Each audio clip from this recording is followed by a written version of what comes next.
So I want to say hi to everybody. This is Liz Albro. I think most of you guys know me. And welcome to our briefing of the Reaping the Rewards of the Reading for Understanding Research Initiative.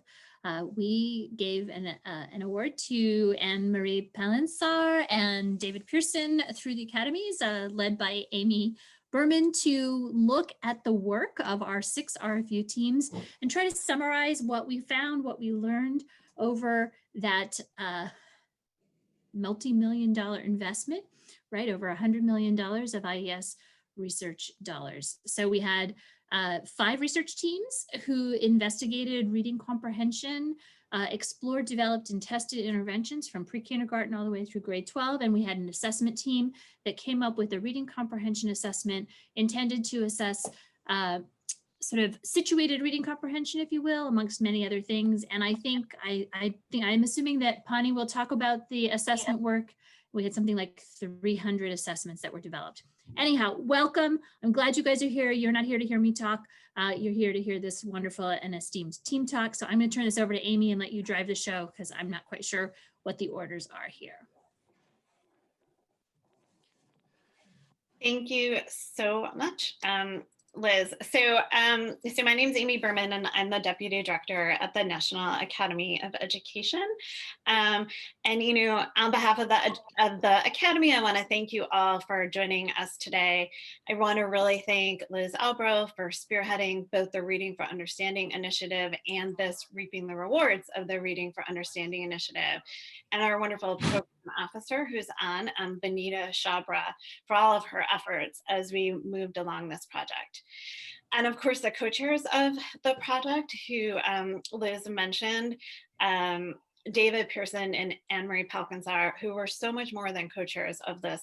They were editors, they were writers, and they are by far our biggest publicists. So we're very much indebted to them, and to this very dedicated group of authors who really spent countless hours trying to synthesize and make sense of the enormous work of the Reading for Understanding initiative.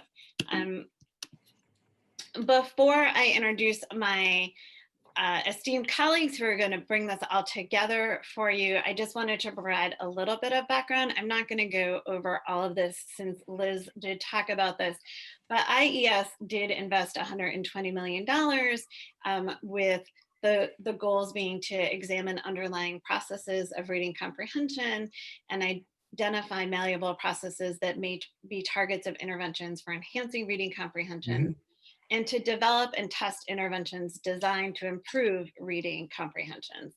As Liz mentioned, there are 5 core teams, and there was one assessment team that covered all of the grade spans that was run by ETS.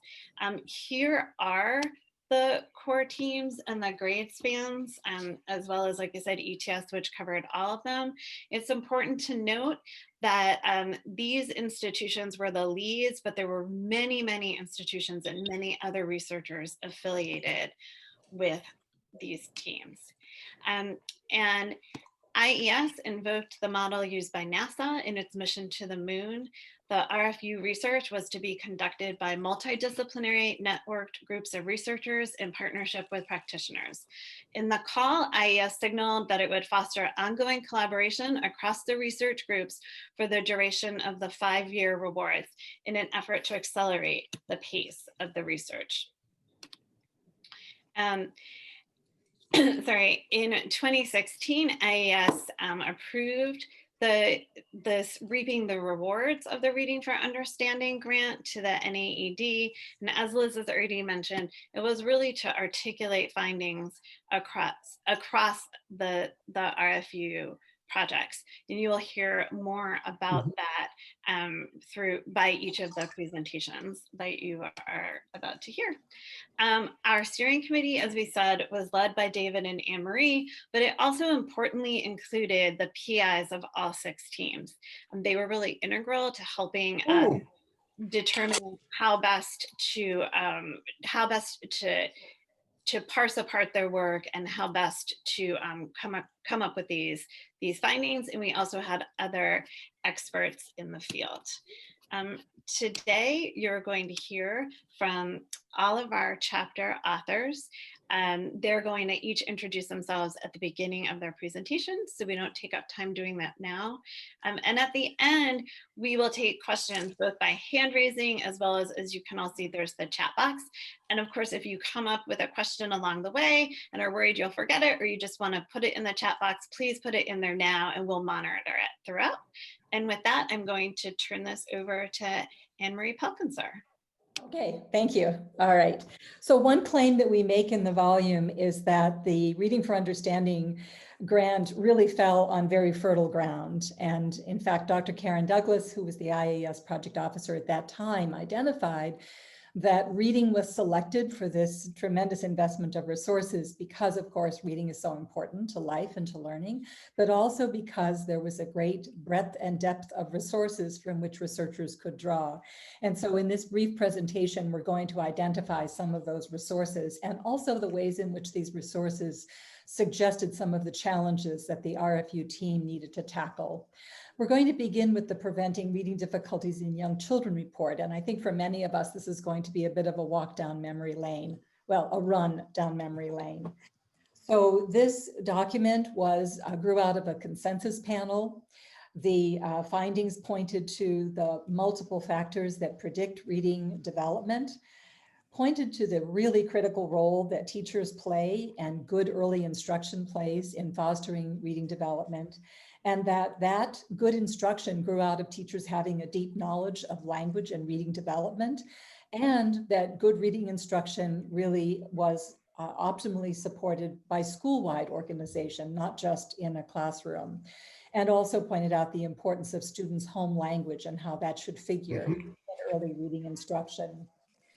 At about the same time, we have the National Reading Panel. This was, in contrast, a systematic review of the literature. They addressed 6 areas that are identified on the screen here. And the National Reading Panel document had the following conclusions. So there were, again, many avenues to enhancing comprehension. They reviewed a number of studies of comprehension, specifically with a focus on strategies, and identified that really the most powerful use of strategies were when there were multiple strategies that were being enacted concurrently. The NRP is important in our story because it became the cornerstone of the Reading First program. The Reading First program, of course, was an important dimension of No Child Left Behind. Reading First called for reading curricula and materials that would focus on the 5 essential components that were identified by the NRP. It allocated funds to support the professional development and coaching of teachers so that they could use scientifically based practices, money for diagnosis and prevention of early reading difficulties. In the end, there were about 5,900 schools that were awarded Reading First money. The Reading First impact studies were tremendously helpful to giving us a sense of what happened with this enacted program. What we saw was that Reading First did in fact produce significant and positive impacts on decoding. However, we did not see commensurate impacts on students' reading comprehension. And the best explanation for that was actually twofold, one of which is that we didn't see an increase in the amount of time that students spent interacting with text or with print. And secondly, we didn't see ways in which teachers had learned to individualize or differentiate instruction. So that pointed to some of the challenges that the RFU teams faced. At the same time, we have the New London group publishing Pedagogy of Multiliteracies. And what's meaningful or important or significant about this work is that this is the group that called our attention to the very social contexts in which literacies are used, the multiple forms of text, and the need for us to be thinking not in terms of text comprehension, but really multimodal learning and multiple literacies. The RFA for RFU did not figure this, or this particular perspective did not figure prominently in the RFA, although there were several RFU teams that in fact did embrace this perspective or hew to this perspective, in particular the Ready group as well as ETS in its the design of its assessments. We then have the RAND Reading Study Group, which was a group of 14 experts that varied in their methodological and theoretical perspectives. Probably the most important legacies of the RAND Reading Study Group include the definition of reading comprehension, which you see depicted here, as well as the heuristic, which you often see referenced. But what you may not know is that there was a 36-page appendix that identifies a host of dimensions that are represented in this graphic that interact to promote reading comprehension. They also included a research agenda, which was prominent in the RFA and in the agenda or the work of the RFU members. Again, at the same time that all of this is in the air, we see a burgeoning interest in adolescent literacy and concurrently in disciplinary literacy.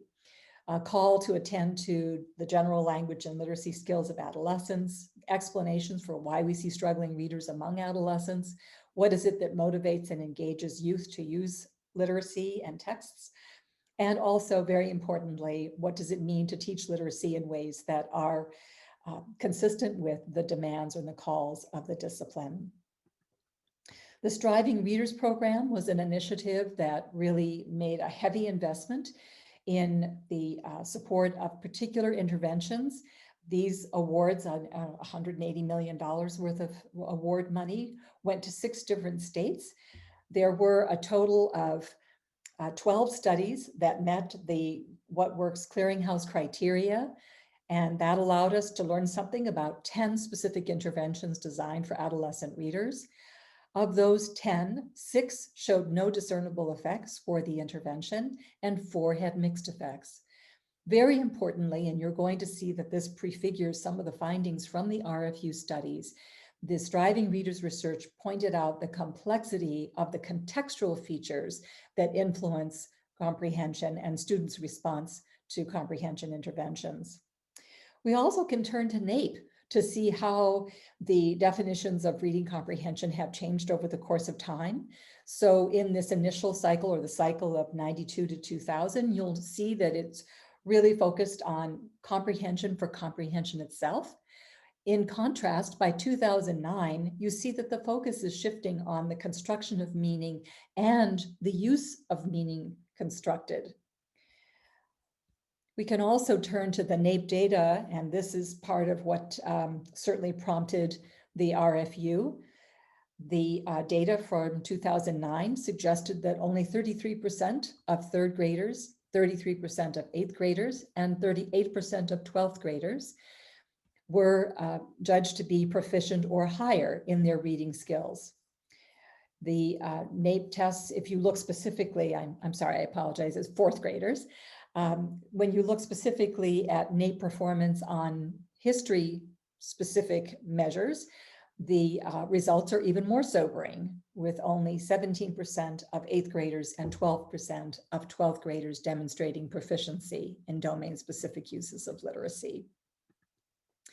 We also can look at, well, what were the theoretical perspectives that were driving the field of reading at the time that the RFU was generated?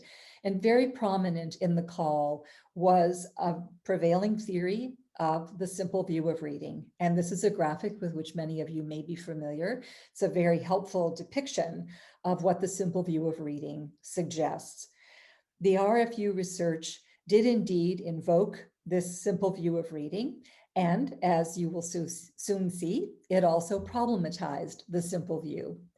And with that cliffhanger, I'm going to turn this event over to my colleague, Gina Cervetti. So hi, I'm Gina Cervetti from the University of Michigan, and I'm going to talk about work on the nature and development of comprehension. Sorry, just a second. So to different degrees, each of the Reading for Understanding centers focused on the nature and development of comprehension.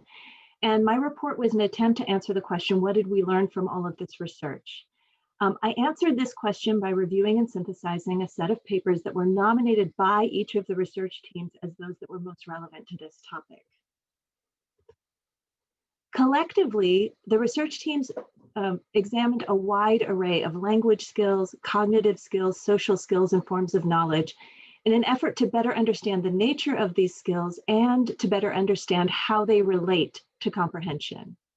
These examinations extend our collective understanding of comprehension through improved research designs and by attending to a wide array of factors that have been shown to influence comprehension in past research, but aren't yet entirely understood. So in the brief time that I have today, I'm going to share a few key findings from the synthesis work. And in particular, I'm going to address the themes that are listed on the slide. So the themes related to models of comprehension, language development and comprehension, the role of cognitive skills in comprehension, and world and word knowledge. Several of the RFU studies examined the utility of existing models of reading comprehension, including the simple view of reading, which posits that reading comprehension is the product of decoding or word reading and listening comprehension, and cognitive models of comprehension, such as the construction integration models, which posit or that represent comprehension as the result of 3 different levels of representation, from orthographic and syntactic to propositional to an integrated mental model of text. So in general, the RFU research found support for these models. For example, several studies found, in line with the simple view of reading, that decoding or word reading and language comprehension explain most variance in reading comprehension for young readers. But perhaps more importantly, this work also offers more nuanced insights about the skills and knowledge that support reading comprehension and how their relative importance shifts as students move through school. Preliminary evidence in this report suggests that word level skills, such as decoding, explain most of the variance in reading comprehension among very young students. But they contribute less to comprehension over time as students consolidate their decoding skills and encounter texts and tasks that require sophisticated forms of academic knowledge and academic language. Thus, characterizing the reading comprehension of older students, upper elementary, middle school students, and high school students requires a model that has many more components, things like background knowledge, vocabulary knowledge, strategy use, inference making, and disciplinary reading and reasoning skills. However, it's important to note that while the explanation for reading comprehension for most students becomes more complex in adolescence, RFU research also suggests that there is a small percentage of students whose underdeveloped decoding skills suppress their reading comprehension in grades 5 and beyond. So overall, the results of the RFU studies suggest that a focus on accurate and fluent word reading at early interventions is an important foundation for reading comprehension. But it also suggests that this should be accompanied by attention to other important skills and knowledge that are necessary for reading comprehension once students consolidate their word level skills. And these tend to take longer to develop. So things like vocabulary knowledge and world knowledge. And so given the limited duration during which word reading is the critical predictor of reading comprehension for most students, it's possible that such a strong focus on word reading in early assessment is driving the under-identification of students who are going to experience difficulties with reading and listening comprehension later due to challenges with other more unconstrained enabling skills related to language and cognition. So additional evidence comes from RFU research that focused explicitly on language. Several RFU studies attest to the significance of early language skills as concurrent and longitudinal predictors of reading and listening comprehension. And these studies suggest that children who struggle with comprehension in the middle elementary grades may have had identifiable underlying difficulties with language earlier on, including weaker knowledge and skills related to things like orthography and phonology and morphosyntax and vocabulary. In addition, RFU research finds that among adolescent readers, academic language skills and other complex skills, such as reasoning and inferencing, predict sophisticated forms of reading comprehension and distinguish stronger and weaker adolescent readers. As such, the RFU research sheds light on the specific skills and knowledge that underlie language proficiency at different stages of development. And this positions us to do stronger diagnostic work and to develop richer conceptualizations of language in relation to successful comprehension in childhood and adolescence. However, the findings of the RFU research also offer an important caution that for the purposes of assessment and intervention, language skills may be best conceptualized as a single skill or a closely related cluster of skills in young children. So although the language skills associated with reading comprehension ultimately include several different dimensions, including things like grammar and vocabulary, it's difficult to distinguish these dimensions with very young children in preschool and early elementary, and they become increasingly separable and identifiable as students move further into the elementary grades. So this suggests that while there are a lot of commercially available language and literacy assessments that have numerous subtests supposedly tapping different aspects of language, they may actually just be measuring either a single construct or a few highly related constructs of language. And it may be that omnibus language assessments, things like oral language or listening comprehension, might actually do a better job of identifying students at risk for later reading difficulties due to underdeveloped language skills.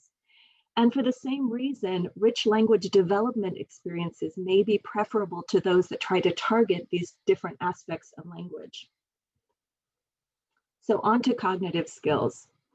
RFU research suggests that listening and reading comprehension are associated with and may depend on an array of language skills. And these include things like the ability to activate prior knowledge related to the situation or topic of a text, the ability to suppress irrelevant information, the ability to evaluate one's own understanding or monitor one's comprehension, the ability to form connections or inferences, the ability to self-regulate, and so on. So RFU research offers insight into both the significance and the nature of the relationship of these cognitive skills to comprehension. So for example, it documents that some of these cognitive skills seem to make more meaningful contributions to comprehension than others. So for example, skills related to attentional control, things like inhibitory control or suppressing irrelevant information while you read, make small but significant contributions to comprehension. But there are other cognitive skills like comprehension monitoring and inferencing that make more substantial contributions to comprehension and distinguish stronger and weaker comprehenders. That is, these skills seem to be inherent to comprehension and essential for comprehension. Taken together, this research suggests that efforts to improve comprehension should include attention to the development of cognitive skills. However, given the large number of cognitive skills that make a meaningful small contribution to comprehension, and given preliminary evidence that these skills actually have a reciprocal relationship with reading comprehension, there's reason to consider the possibility that multi-component interventions that focus on these skills in the context of developing students' reading comprehension may better support students, again, than those that target weaknesses in specific cognitive skills. However, the more significant and potentially intrinsic skills like monitoring and inferencing might merit more focused instructional attention.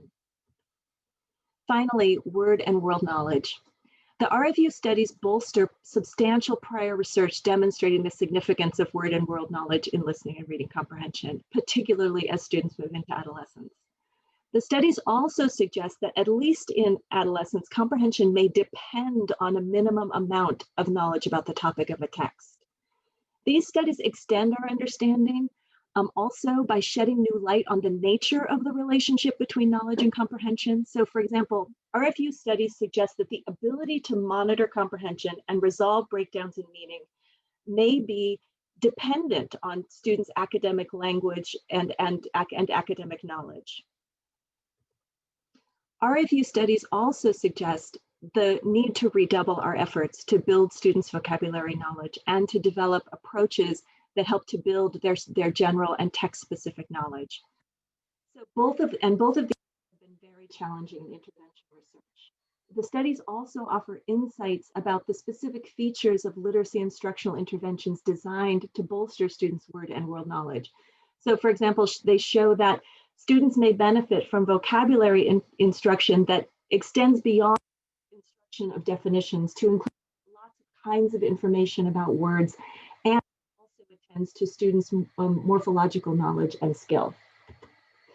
Okay, so in the main, the research reported is best characterized as research. The goals of such research is to build our collective understanding about basic processes, in this case, the processes that underlie and influence the development of comprehension. However, a second goal of this research and thus of this report is to inform the development of interventions, including those that are part of the comprehensive portfolio of work from the RFU centers. All things being equal, interventions based on solid developmental research are more likely to be effective because they're grounded in understandings about the nature of the reading processes and how it evolves as children learn to read. And with that, I'm going to hand this off to Pani. My name is Pani Kendeu from the University of Minnesota, and I will take a few minutes to share with you what we learn about assessment as a result of the RFU. There was one assessment consortium that was funded, and the mission was to develop a new assessment of reading comprehension across pre-K through 12. The consortium consisted of ETS and the Florida Center for Reading Research. And the task was quite well defined and constrained.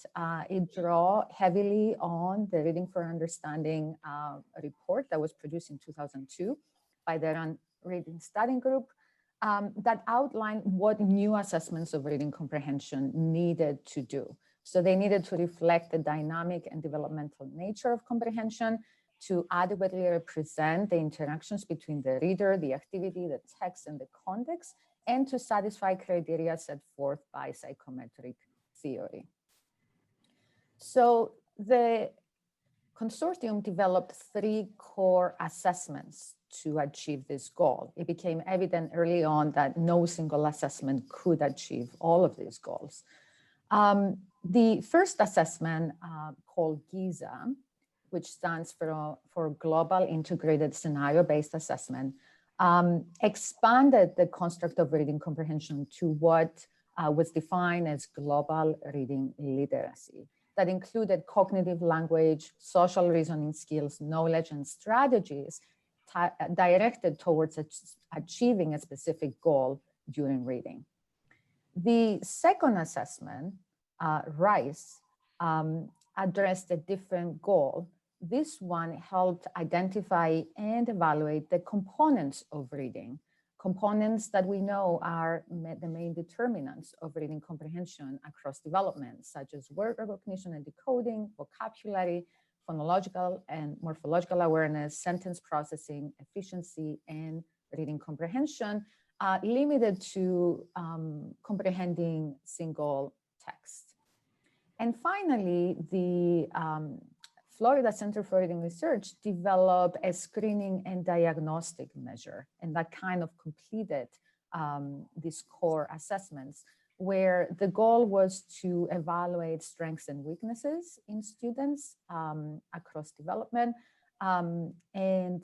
Doing so, they developed a computer adaptive test.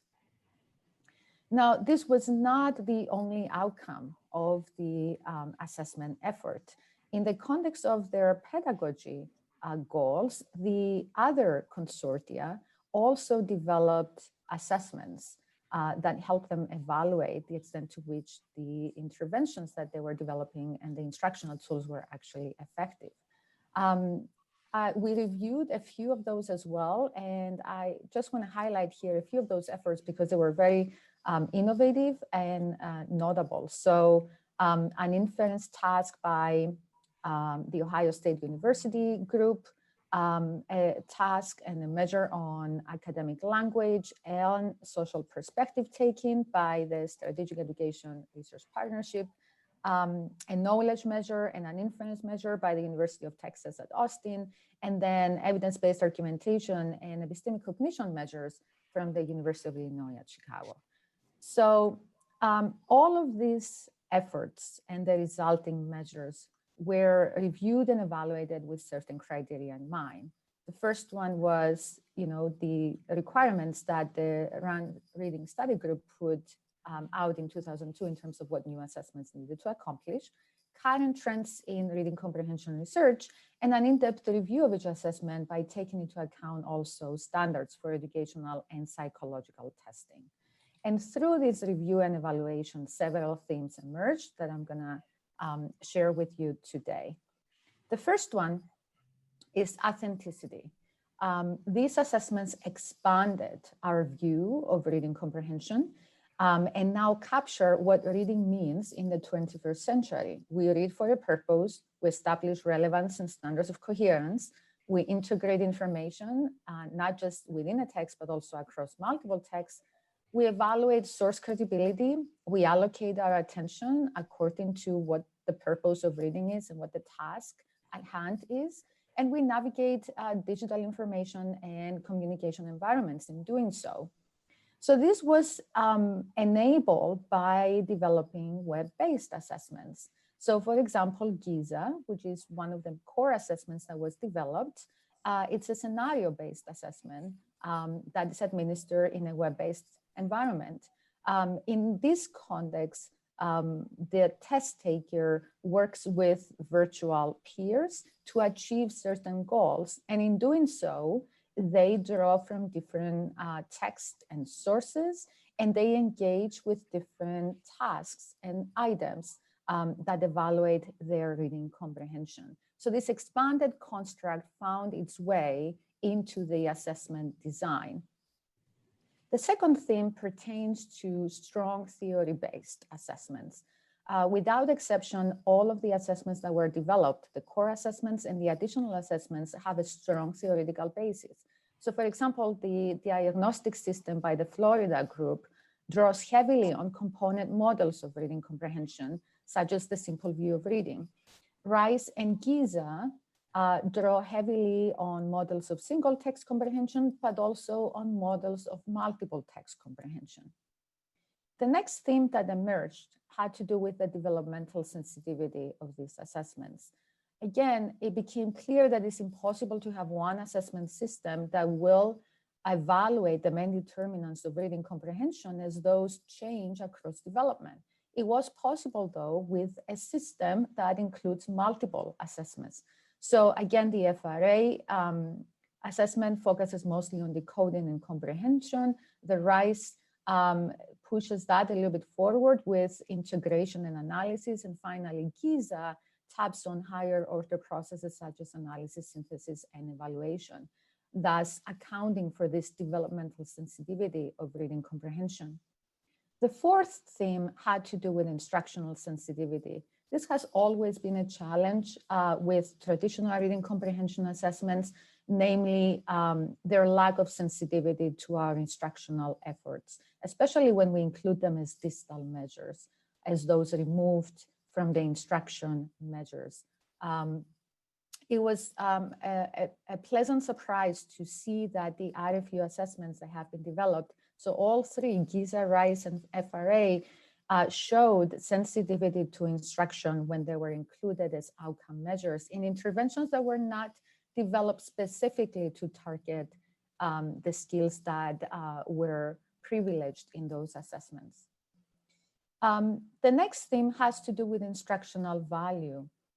Some of the assessments that have been developed, specifically RICE and the Florida system, do allow for the identification of strengths and weaknesses in students, and they offer reports and visuals that help or are designed to help teachers inform their instruction.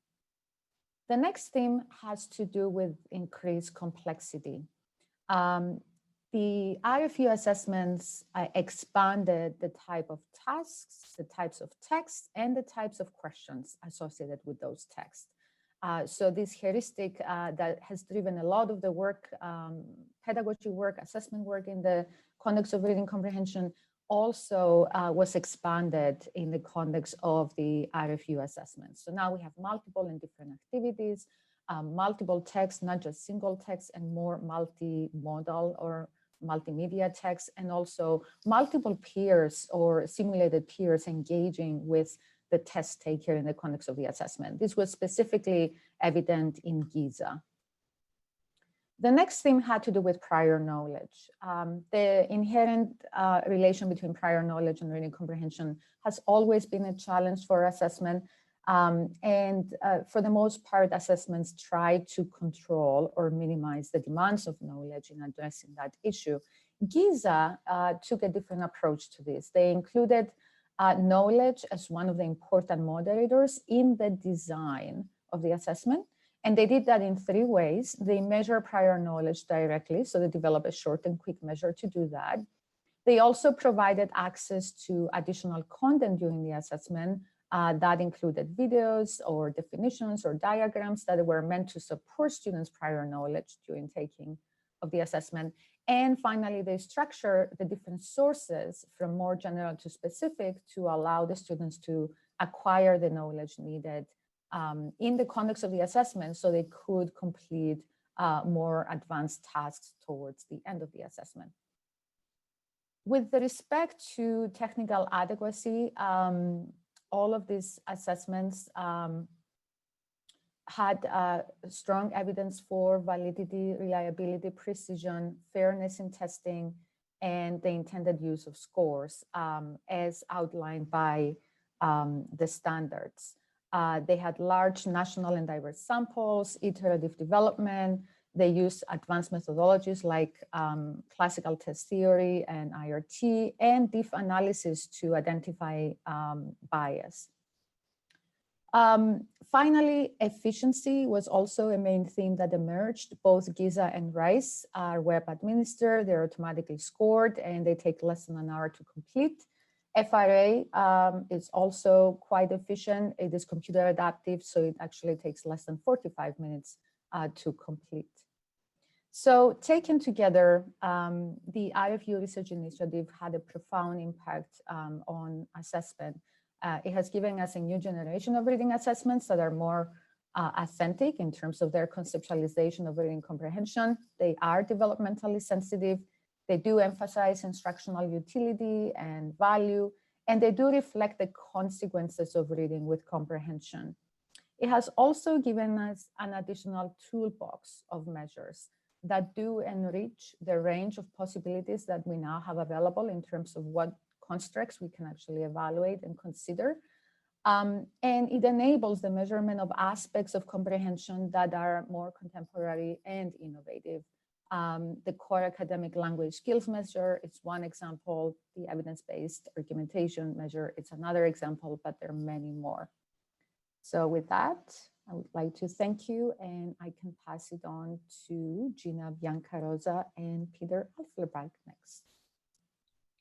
Thanks very much, Pani.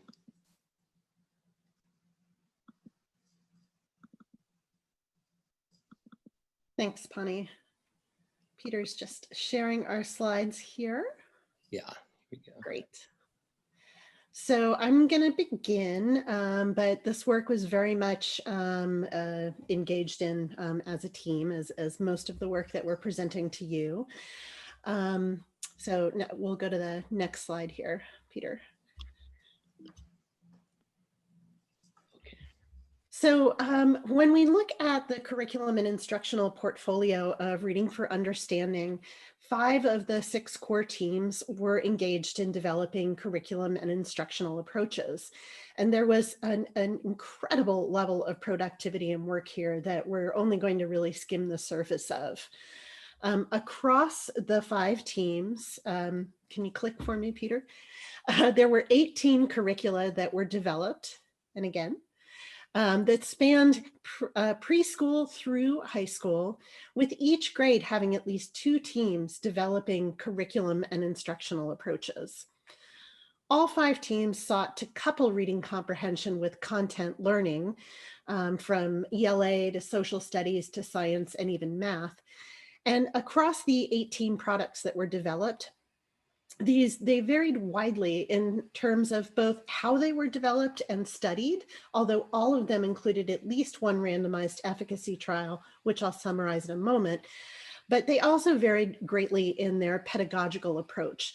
And just some examples here are listed from bottom up to top down, sort of theories of comprehension informed these. There were sort of very scripted approaches to very discussion and free flow oriented and free flowing kinds of things. And they also varied in the amount of professional development that they required. But importantly, almost all of them were multi-component interventions of the sort that Gina Cervetti was calling for. So let's look now at some of the effects that our core teams found. So this table requires a bit of introduction, so I will acquaint you with it. But in brief, it summarizes the effect sizes from the efficacy trials of the 5 core teams. And this table in particular focuses on listening and reading comprehension and their application. So the columns here represent the grades that were studied from preschool through the end of high school. And the rows represent broad constructs that were assessed by one or more of the teams. And importantly, there are a variety of measures that were used by the different teams that aren't conveyed here, but are summarized in our report. So for example, though, applied reading comprehension can involve things like an editing task, which was used in the DAWS intervention, which is a dialectic awareness intervention. And evidence-based argumentation in essays were the outcome product, for example, in READY, the one that focused most squarely on high school. And knowledge and learning measures included both measures of learning developed by the teams and standardized measures. The standardized measures included the Woodcock-Johnson Academic Knowledge Subtest. GISA we categorized under reading comprehension, although it could arguably be included under the applied reading comprehension label. How does your theology stack up with God telling you what to do? We need someone muted.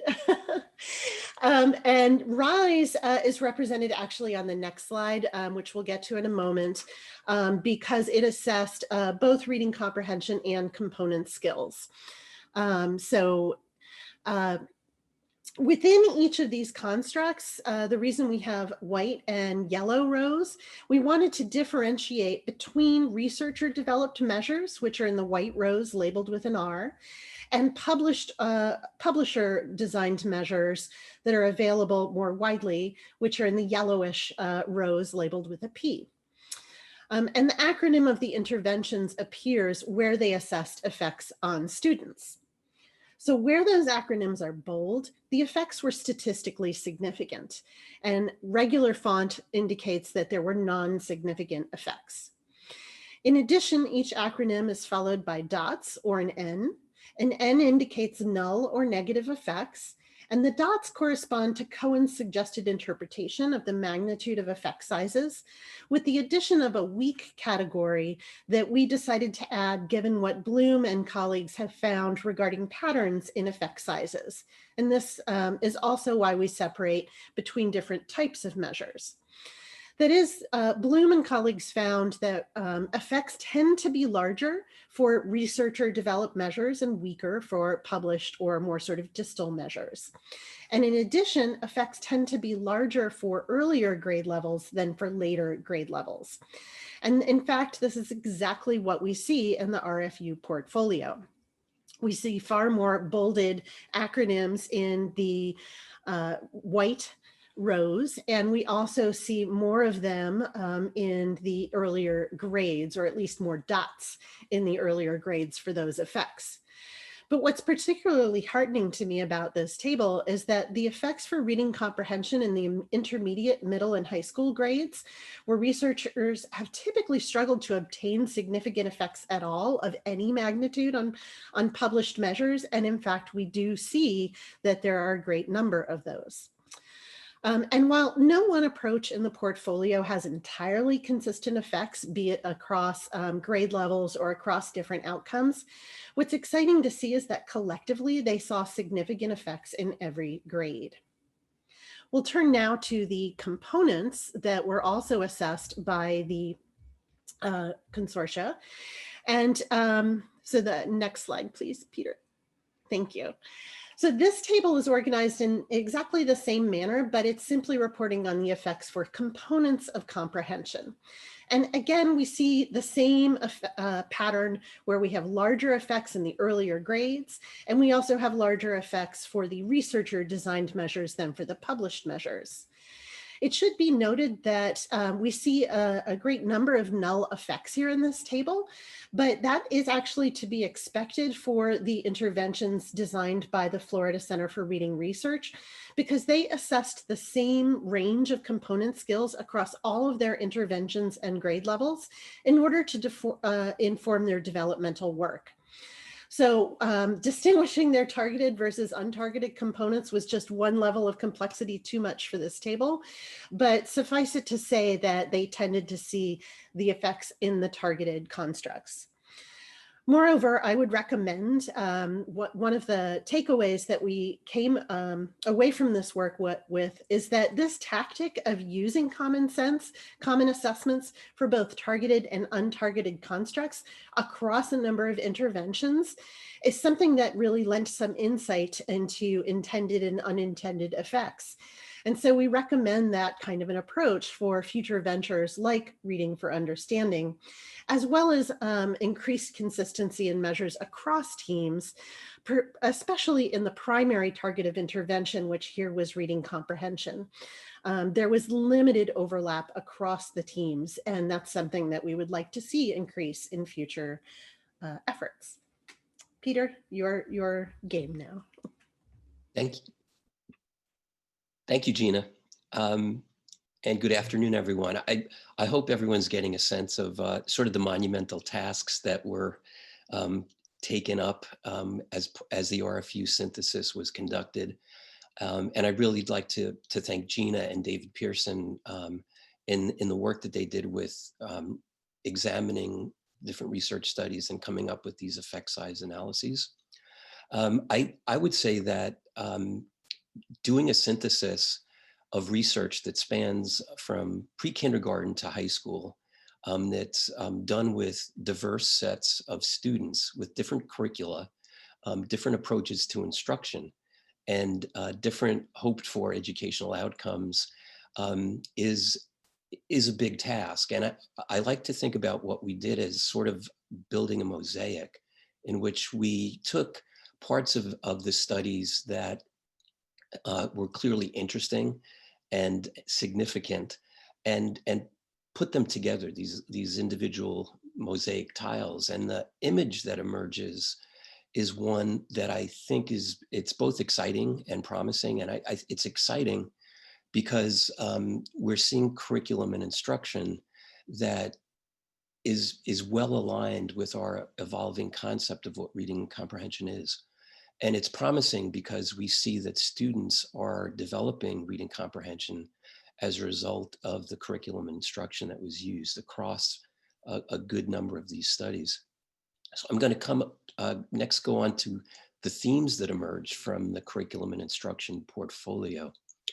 And the first was that there are many types of knowledge that are implicated when reading comprehension is working. And across the different studies, we identified at least 5 different types of knowledge that are required for students to be comprehending. And these included declarative, procedural, conditional, disciplinary, and epistemic knowledge. I think it's pretty common to think about the knowledge needed to comprehend as declarative prior knowledge. That would be if we're reading about ecosystems, you might want to make sure that students know about predator-prey relationships or weather patterns.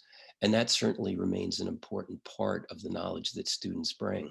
But we also found that procedural knowledge, which would be the reading skills and strategies, conditional knowledge, which would include things like metacognition and self-regulation, disciplinary knowledge, which we see in later grades, especially, like reading like an historian would be an example of that. And then epistemic knowledge as students' stances towards the things that they read and understand change as they developed.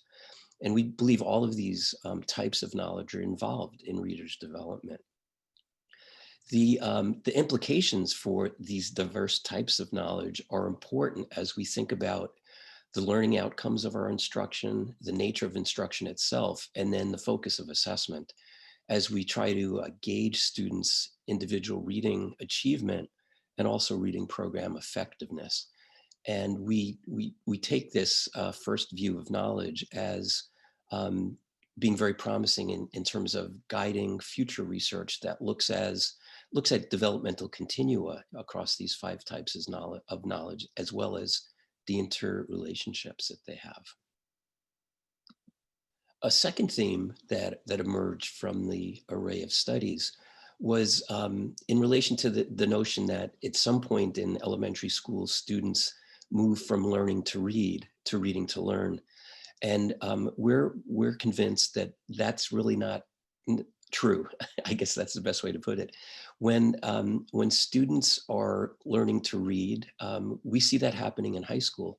When we ask the question, how does an accomplished 4th grade student reader differ from an accomplished high school reader? It might be that the accomplished 4th grade student reader has not yet learned strategies for how to deal with multimodal texts or how to reconcile different accounts of an historic event.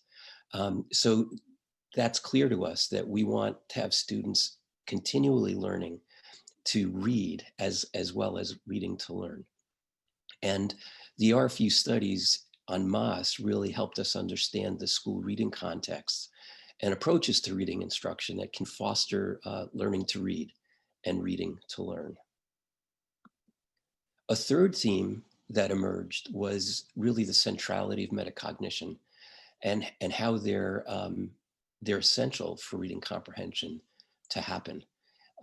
We looked at things like monitoring, comprehension monitoring, which were part of a few of the studies that we examined.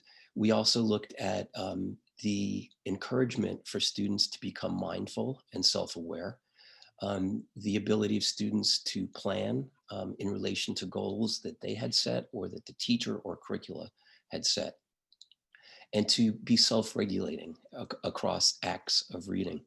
And we're really convinced that going forward, reading comprehension should not think of metacognition as a sort of ancillary or secondary importance type of instruction, but that it should be front and center along with whatever is determined to be the most important type of instruction related to reading comprehension development. As students are asked to take on increasingly complex tasks through things like the Common Core State Standards, and in relation to things like the Nape reading framework, metacognition gains in importance and centrality. A next theme that we developed after putting these mosaics together was that collaboration was a key element in the effective interventions that we examined. And these collaborations involve students discussing and working together, which resulted in distributed cognition, engaged academic time, increased student motivation and engagement, opportunities for modeling both cognition and metacognition, and a curricula that is geared towards helping students develop self-efficacy. If you're familiar with the literature on self-efficacy, it is really central to successful human beings' endeavors. Without self-efficacy, many of our students, especially struggling students, will not really invest in things like reading because they don't believe that they will have success. We also found that engagement with texts and tasks is supportive of comprehension. When we step back from some of the experimental curricula and instruction that we encountered in synthesizing RFU research, we were quite impressed with how daunting some of the tasks and how some of the reading burden was. But we also found that there were efforts within the consortia to develop student motivation and engagement, and that made a contribution to students sticking with the task and ultimately applying effort, which then led to gains in reading comprehension. We saw this with peer collaboration. We saw it when students were encouraged to establish the appropriate epistemic stance towards the text, the author, information included in the text. And we saw it as students became accomplished readers in the different disciplines.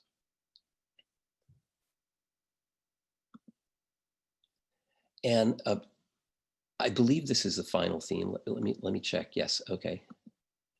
A final theme was that there are relationships between enabling strategies and skills, the knowledge that's required of reading comprehension, and that these relationships are both dynamic and synergistic. The effectiveness of RFU comprehension instruction when viewed as a whole is based in part on what students bring to the classroom. This is their prior knowledge, background knowledge, which, as I said earlier, could be declarative, procedural, conditional, disciplinary, or epistemic. And it also involves the student's commitment to doing well on the tasks that are set before them. The grounding of reading comprehension instruction in relation to an acknowledgement of the importance of strategy, skill, knowledge are giving us opportunities to engage students with what we could call just-in-time curricular activities. If we know that particular background knowledge or prior knowledge is absent, we can provide it as needed. Or we can also bootstrap these, use them as a stepping stone into increasingly sophisticated use and performance when these things are present, but not as effective or as engaged as they might be. And that's it from this perspective. Let me hand it over. Thanks very much, Peter. Appreciate it.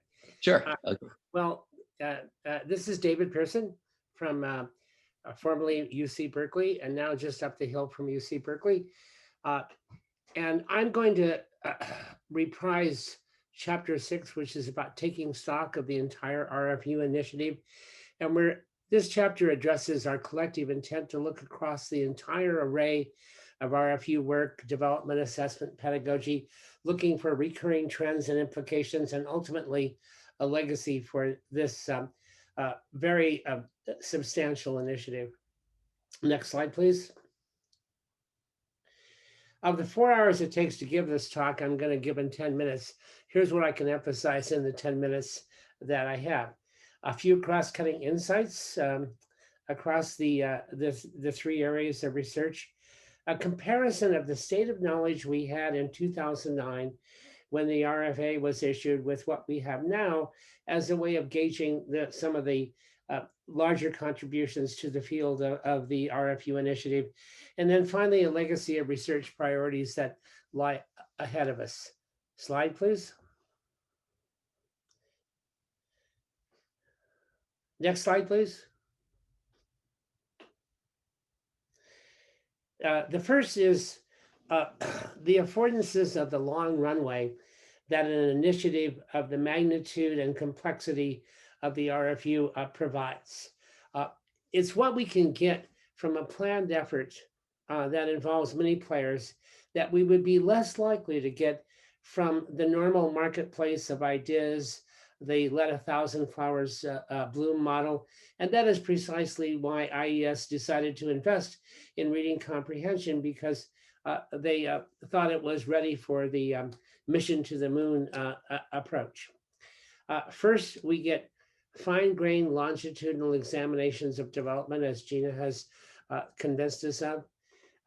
Examinations of exemplary and typical practice as a baseline for defining pedagogy. And one of the things that we didn't have time to talk about was how closely the researchers worked with teachers to sort of design pedagogy along the way, engaging teachers in that design development.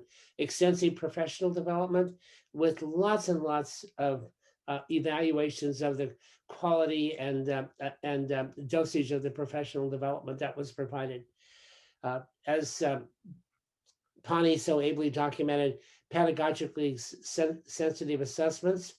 And what we also get in this study is well-designed, pedagogically complex, and this is important, adequately powered efficacy studies that the results of which we can have confidence in, regardless of whether the results are positive or negative. These partners also built in substantial ways on their own prior efforts, taking things that they had dabbled with to the next level complexity and substance. They were also able to run secondary analysis of their own data, going back and looking for moderator and mediator effects within their own portfolio of interventions. Regular interaction with researchers from other teams produced a lot of crosstalk about theory, method, monitoring the quality of implementations and the like. And finally, what you can get out of multidisciplinary perspectives when lots of people and lots of research traditions are at the table. Next slide, please. But still, we found it hard to move the needle. You saw the effects that Gina Biancarosa presented. They're within the range that we typically get in educational and particularly literacy interventions. But it's harder to move the needle, particularly on distal measures than on proximal measures, which are close to the instructional interventions themselves. Why is that the case? Well, there's the usual suspects, the talk about insensitive measures and design and implementation issues of people not actually having enough time, not enough professional development, competing agendas of different participants and the like. But RFU did have some advantages. They had some new adequately sensitive measures with strong psychometric characteristics. We also unearthed 2 additional reasons, which we call the unusual suspects. As Gina suggested, we generally have pretty unrealistic expectations for our intervention work. We talk as if we expect to get very large effect sizes for our own interventions, when usually if you look across many of the meta-analysis of effect sizes, we usually get only small ones in the 0.2 to 3 or 4 range for distal measures. A second, I think, additional reason is that this is hard work. We're asking for a heavy lift from both students and teachers in terms of, in comparison to how they usually spend their time in both classrooms and outside them, and teachers in professional learning communities. We're asking them to do things that they haven't done before. So where does this analysis of the difficulty of moving the needle leave us? I think it leaves us with a hope for a better needle moving outcomes in the future if we combine more realistic expectations of what we will get, and we couple those with building more multi-component curricula, as both Gina and Peter and Gina Biancarosa have suggested. Accept the challenge of the hard work it takes to sustain these interventions, both within classrooms and within teacher learning communities. And that may be the basis of future efforts and better needle moving. Next slide, please.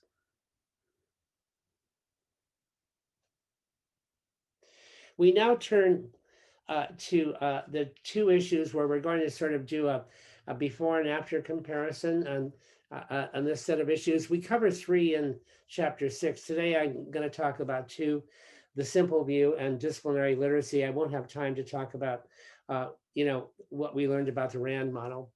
While glossing over lots of complexity, we learned that the simple view is not so simple after all. As students develop more sophistication over time in their school career, there's a need for greater explication and augmentation of the simple view. First of all, with younger kids, there's the shift from within word.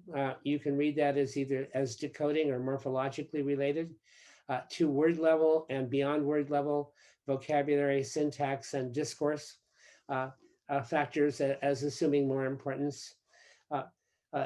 David Francis and his colleagues in the Texas group, for example, found that with older kids that they had to get a what they called a complete model of reading.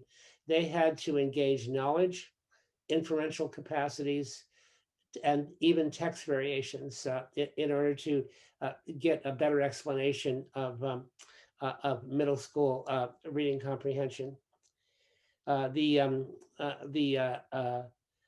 CERT group and the READY group, who worked with older kids, they point to a cluster of these factors: academic language, discourse conventions, how we talk and write about things, perspective taking, that is being able to decenter and look at an issue from more than one side.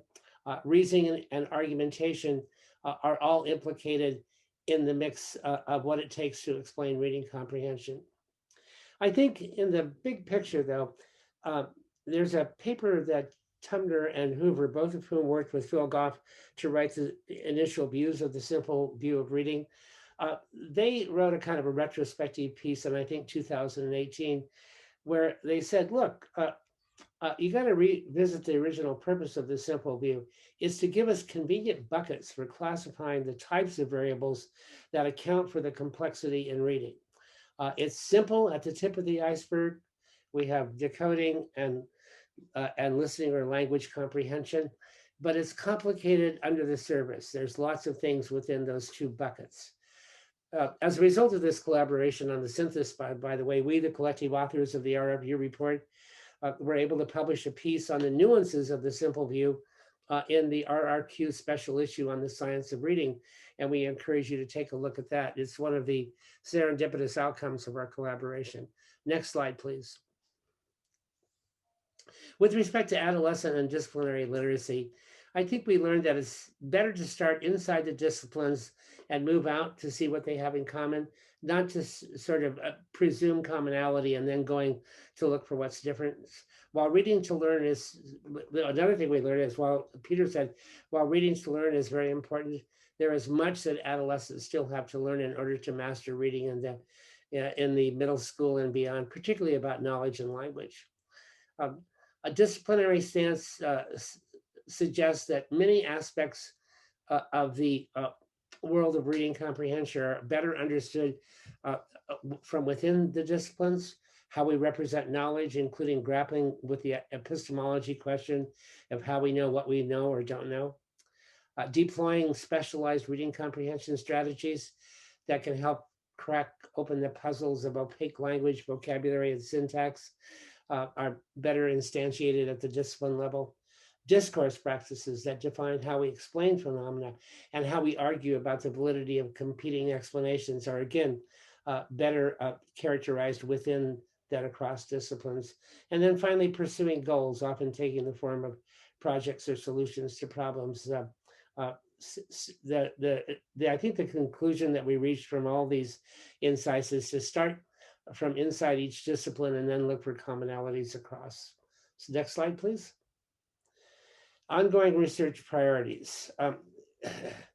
Good research leaves at least two legacies. What we did learn, that's what my colleagues have talked about prior to my presentation, and what we still need to learn. And there's two types of things for the future. Things that we didn't learn enough about and we still need to learn more, and things that we can now study because before we did the work, we didn't know that we should study them. And there's both kinds of legacies in the work provided by the RFU.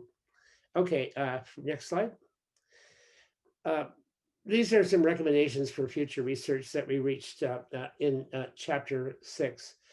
We need to incorporate the relatively new perspective of new literacies, digital literacies and the like. Anne-Marie mentioned those at the beginning.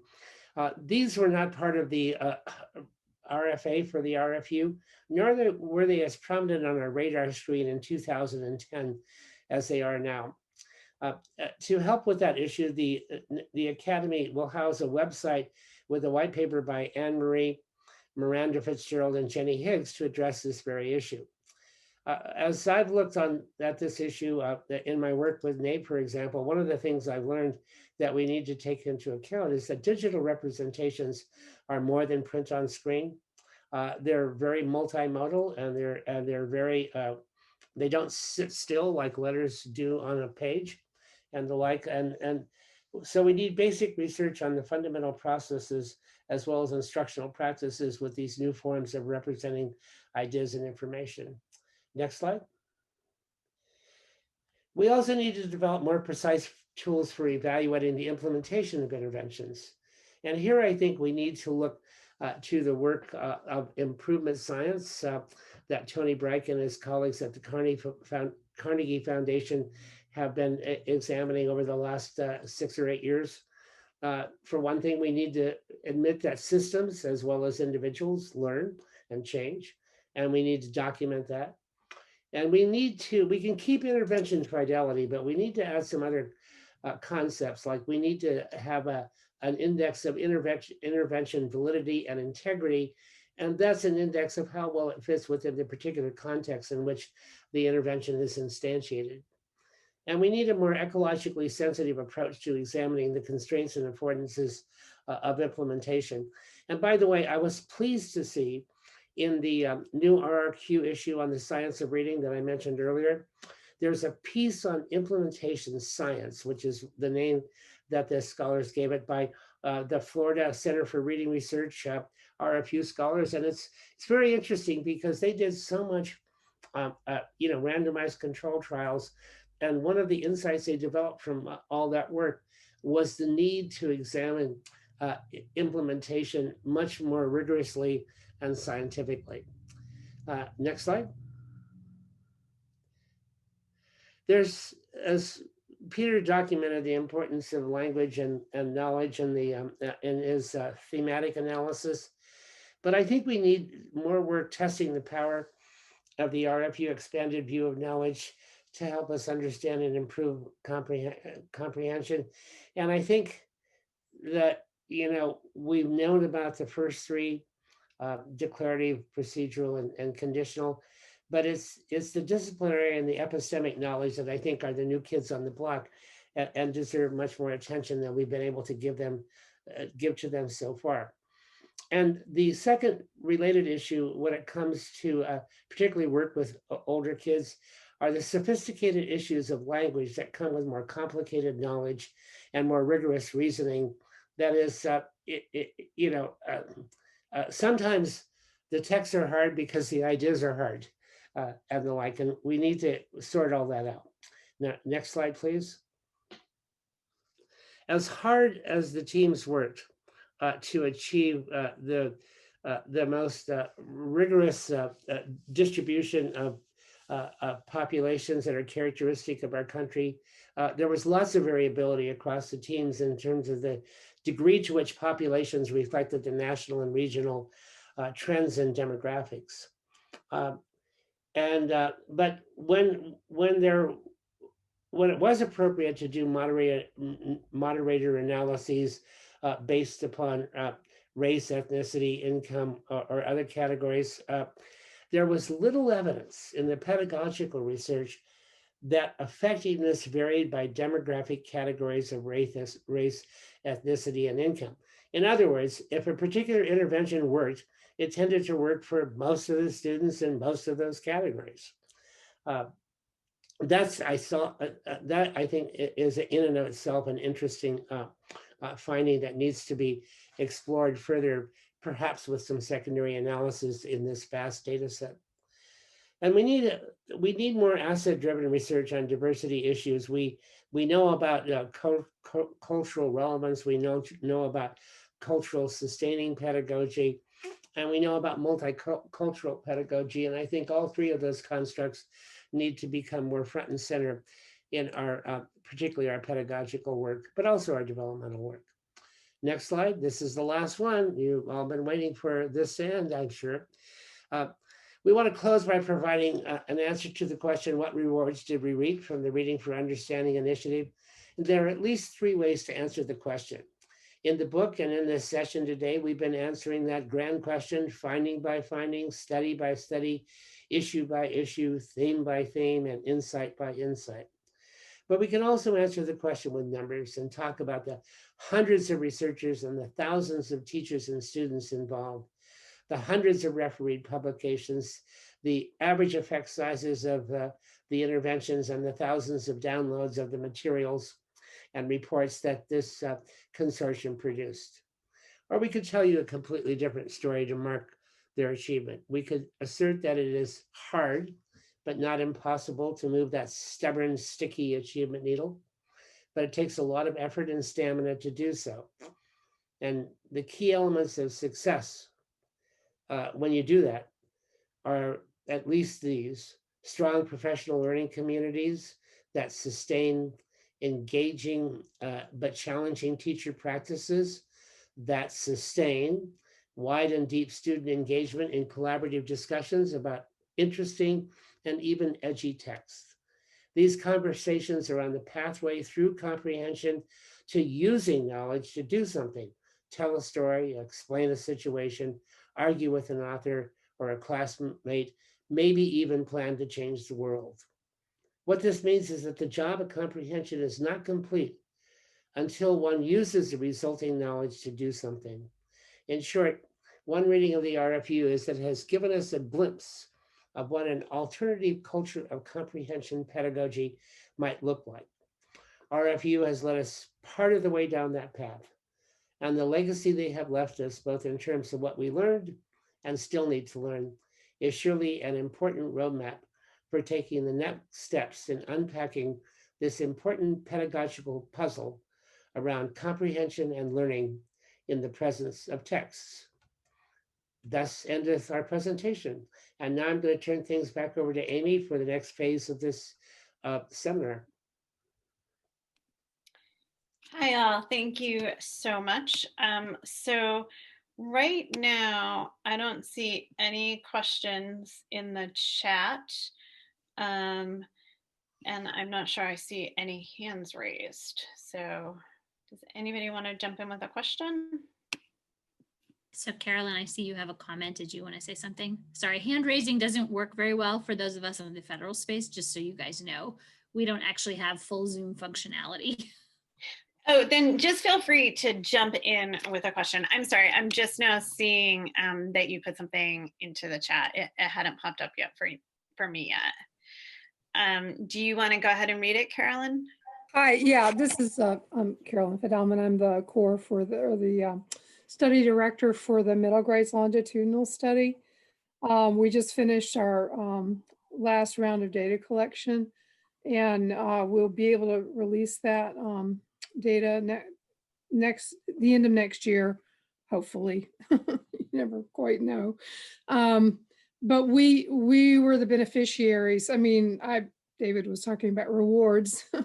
We got one reward locally, and that is that we were able to benefit from the assessment components, you know, that the people at ETS, John Sabatini and others contributed. And so I wanted to say that I really like the progression that David was describing about going toward more the disciplinary language, and the I think, you know, academic language is another similar thing. Maybe that is the precursor to that.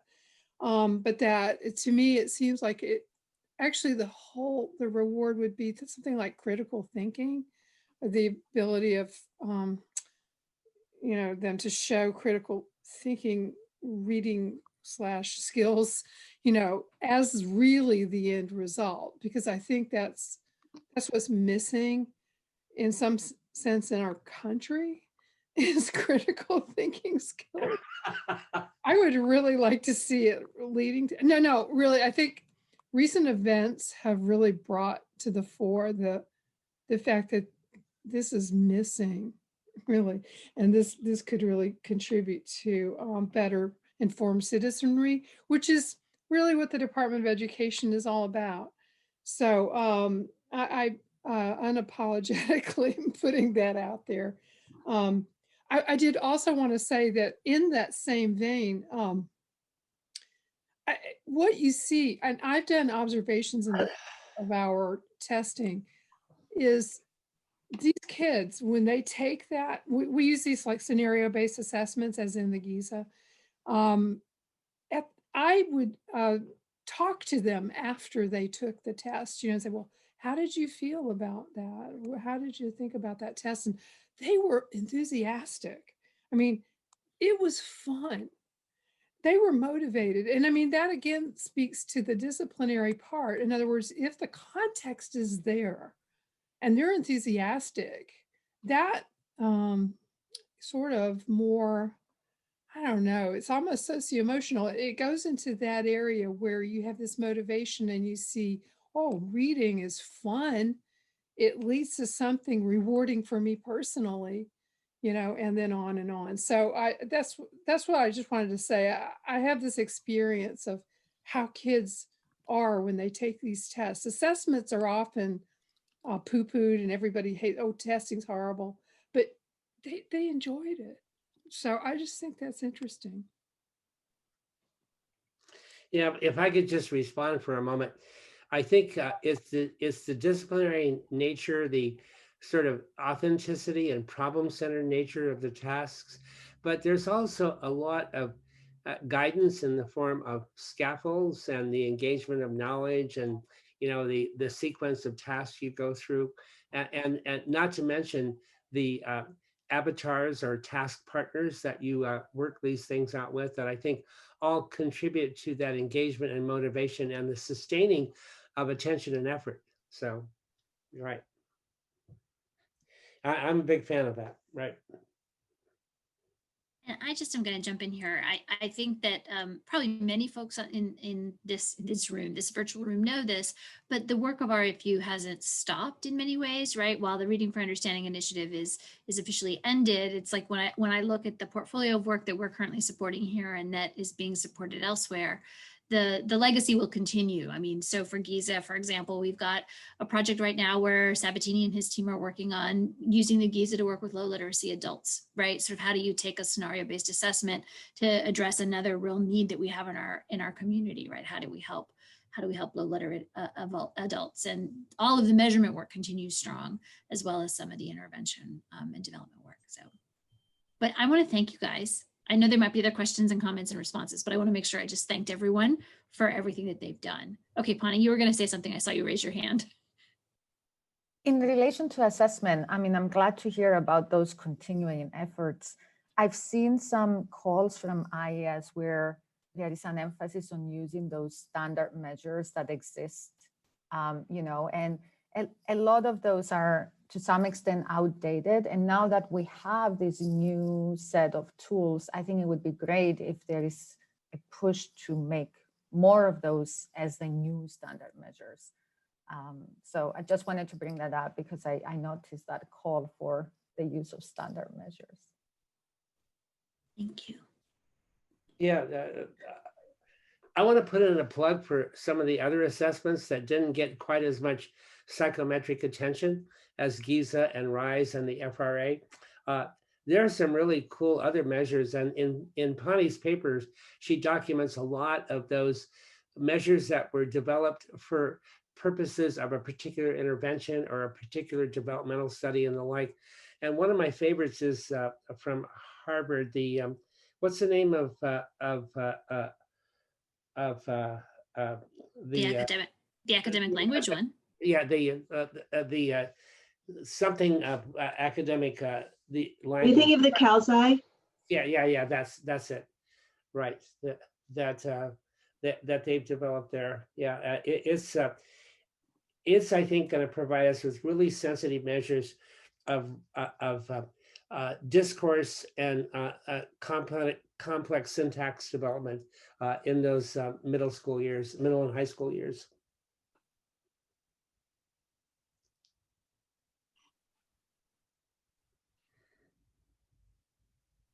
I'm looking at time and I know that I don't know, do you guys find that your time is like totally scheduled? I'm like finding that I have like meeting to meeting to meeting and there's no moments in between.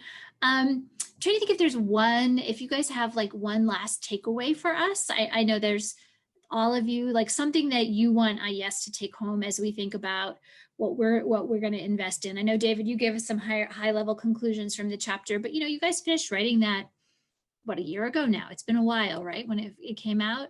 So as you reflected, is there anything new, anything that we should be thinking about that extends beyond the book as we plan out our next set of investments? I'll put in a plug for language and knowledge development. I think that we've learned that these are increasingly learned these are important components, and we really have, after 50 years of research, no solid intervention approaches.